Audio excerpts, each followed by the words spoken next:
శతమానం భవతి శతాయు పురుష. మీరు దీనిలోకి వచ్చారు ఏమిటండి? అయ్యా, పిల్ల పెళ్లికి ఎదిగిందండి. ఖర్చులకి డబ్బు దాచుకున్నాను. ఆ కట్న లాంఛనాలకి శుభం. ఎంత కావాలి? 5,000 సరిపోతుంది. చెప్తాం. రే రమ్మంటూ. ఇప్పుడు వద్దండి, సంబంధం ఖాయమై శుభలేఖ వేశాక దర్శనం చేసుకుంటాను. తమరి మాటే చాలు. శుభం. అర్ధరాత్రి వచ్చి తలుపు తట్టినా మీ డబ్బు సిద్ధంగా ఉంటుంది. సెలవు. అరే, వీళ్ళు కూడా ఓసనేనా? ఆడు కళ్ళు ఈరు పాలండి. కళ్ళు నీసుకంపు, పాలు కమ్మట అవసన. గాడిదారి, నా బంగారు గాడిదారి, గుర్రంలాంటి గాడిదారి.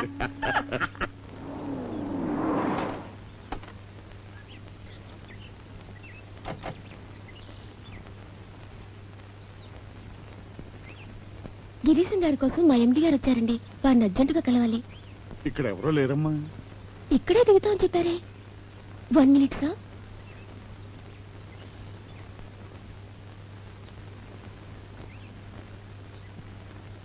వారొస్తే మా ఎండి శ్రీ సిజే రాజు గారు వచ్చారని చెప్పండి. వారికి తెలుస్తుంది. Sorry for the trouble. It's all right. Sir, తండ్రి లాంటి వారు, ఒక్క మనవి. చెప్పమ్మా. నేను వారి సెక్రటరీని. గిరీశం గారి సలహా విలువ తెలియక బేరం చేశాను. వారు నవ్వేసి వెళ్ళిపోయారు. ఈ సంగతి మా ఎండి గారికి తెలిసి నన్ను చంపేస్తానన్నారు. గిరీశం గారికి వారి 25 లక్షలు వారికి ఇచ్చేస్తామని చెప్పండి. క్యాష్ కూడా తెచ్చాం. తప్పంతా నాదే, మా యజమాని కాదని చెప్పండి. కనీసం ఫోన్లో హలో అనమనండి. సలహాకి 25 లక్షల.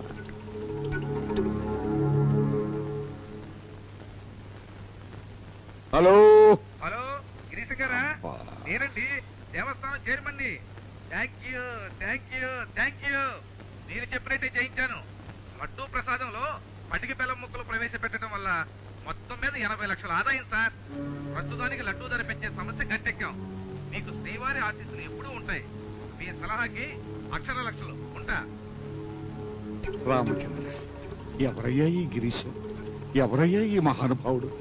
లడ్డూ సైజు తగ్గకుండా పటిక బెల్లం తగిలించమన్నాడా? ఆ విధంగా జీడిపప్పుని ఆదా చేశాడా? దేవుడి సేవలోని చిత్రాలు చేయించే ఈ దేవంతకుడు. నన్ను నిడుసు బాబోయ్, నన్ను నిడుసు, నన్ను నిడుసు, లేకపోతే సంపుతా, రక్కుతా. చెప్ నోర్మయస్. గిరీశం గారు వస్తే గుండేసి పేల్చి పారేస్తారు. నేను పేల్చి పారేస్తాను. ఎవడరా ఈ పిల్లి పిల్ల? పిల్లిగా ధర పందికొక్కు. మార్నింగ్ సార్, నా పేరు జపాను. మా బాసు నోర్మయ్ 2 బోసానాలు వేసుకుని కోట్లో దూరిపోయాడు. ఎలాగొచ్చాడో తెలదండి. ఆడెవడో గిరీశం గాడంట. ఆడికి బంట. మళ్ళీ గిరీశ్వేనా? రై వండదు మాట్లాడండి.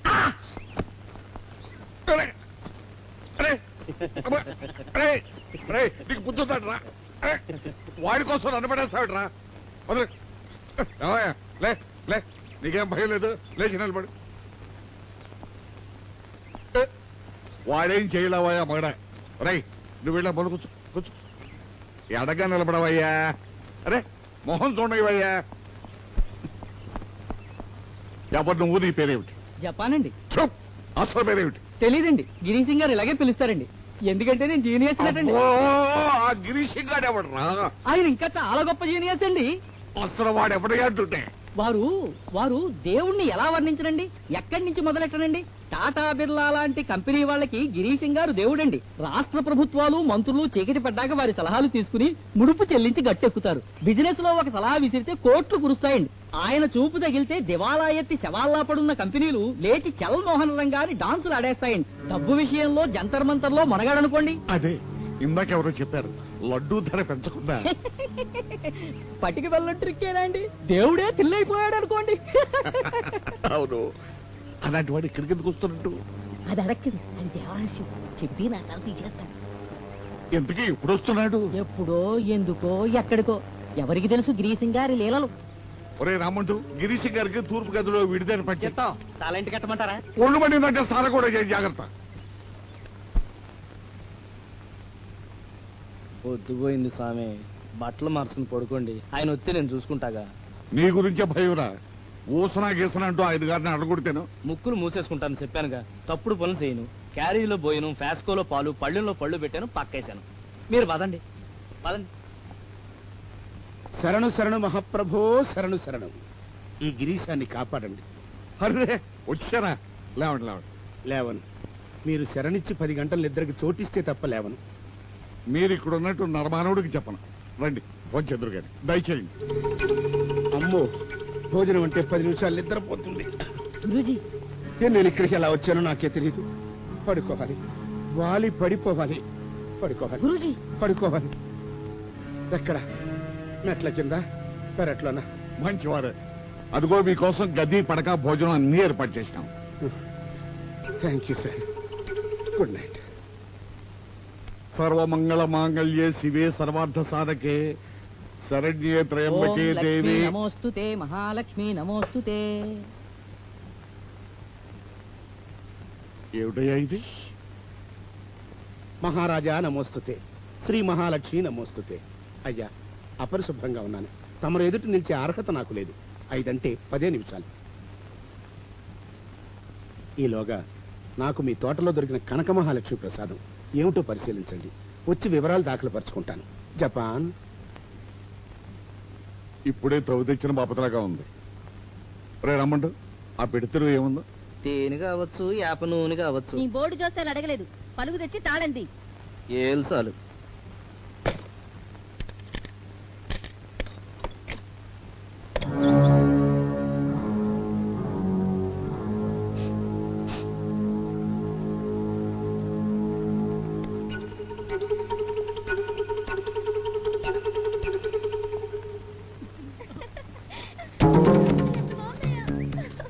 ఇవన్నీ నాకే.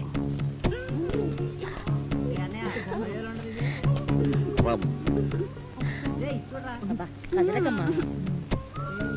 రెడీ.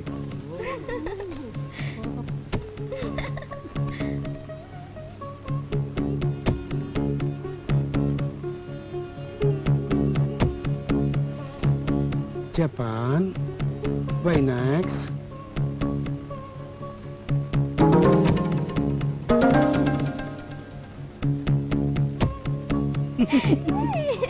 ఎంత బాగున్నావు.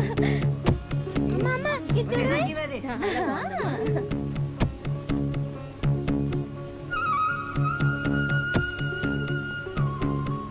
మన రాజకుటుంబాల్లో తిని తగలేటివే కాని గడించి పోసే గుణాలు పోతున్నాయి. ఈ సంపద కొండలు కరిగి తరిగి కష్టాలు పాలయ్యే నాటికైనా నా వాళ్ళు మేలుకుంటే ఏడుస్తుంటే కోలుకోవటానికి ఈ నిధిని దాస్తున్నాను. ఈ నిధి మీకు ఒక మహానుభావుని ద్వారా అందుతుంది. ఇట్లు రఘోత్తమ ప్రసాద్. మా తాతగారు ముత్తాతరా. థ్యాంక్స్ చెప్పించుకోవడమే తప్ప చెప్పడం తన జాతకంలో లేదని విర్రవీకే గిరీశం నేడు మీకు పాదాభివందనం చేస్తున్నాడు. లేవండి లేవండి. ధన్యవాదాలు. సెలవు. అయ్యా గిరిశి గారు, ఇంత గొప్ప నిధిని మాకు అందజేసి కనీసం మా వందనాలైనా. నేను పోస్ట్ మ్యాన్ లాంటి వాడిని. మీకు పార్సిలో మనీ ఆర్డర్ అందించే పోస్ట్ మ్యాన్ ని కాళ్ళు గడిగి కూర్చోబెట్టి కాఫీ ఇస్తారా? వారే అసలు ఈ నిధిని ఎలా పసిగట్టారు? నిన్న రాత్రి మీ సావిట్లో నిద్రపోయిన నేను రేపు రాత్రి దాకా లేవననుకున్నాను. కానీ ఎక్కుమాల అలవాటు 5:30కి మేలుకు వచ్చేసింది. బంగళా చుట్టూ ప్రదక్షిణంగా మార్నింగ్ వాక్గా షికారు చేస్తున్నాను. కళ్ళు జిగేల్మన్నాయి. సూర్యుడు ఇటుపక్క పొడుస్తున్నాడేమిటా అని కళ్ళు నునుకున్నాను. అక్కడ గుట్ట మీద దేవీ విగ్రహం. అమ్మవారి నుసట దిద్దిన కుంకుమే సూర్యబింబంలా వెలిగిపోతోంది. మోకరిల్లి నమస్కరించాను. అమ్మవారిలో ఏమీ చలనం లేదు. ఆవిడ సందేశం ఏమిటా అని అటూ ఇటూ చూశాను. గుండె జల్లుమంది. విగ్రహం నీ బంగళాకేసి చూడకుండా బయటికి చూస్తోంది.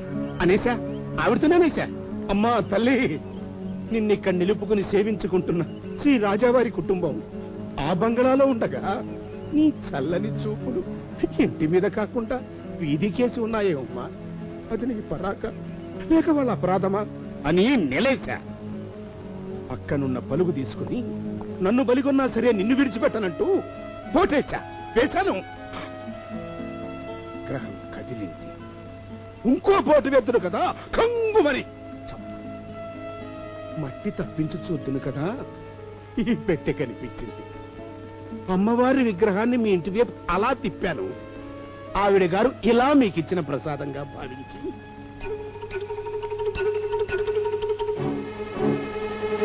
గిరీష్ గారు మీరు వెళ్ళటానికి వీల్లేదు, ఇది రాజాజ్ఞ. ఆగండి.